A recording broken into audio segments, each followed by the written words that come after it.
তুমি না হ্যাঁ ওই ভিডিও হতে থাকো লম্বা হয়ে কষ্ট হয়ে ওরও পরে আমি কেটে গেলে শিখতে মানে গোটে গোটে গোটে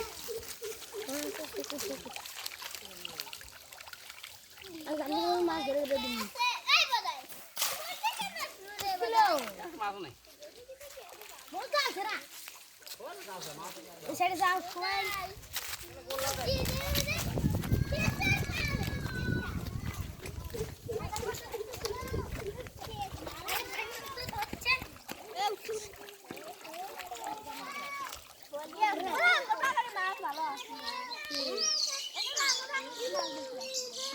আটা মিলি মার গেছে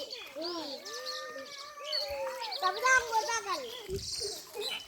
কি দেরে লাভ গেল রে মাছ দেরে আসলো আগে দোকান থেকে ওই জাল লাগে দাসে নড়াই জাল কেটে দেন ভালো হবো দাও দাম করে দি দাও মাছ নেই ও বাউডের পোকাটা জায়গা এবার মাছ ছিল মাছ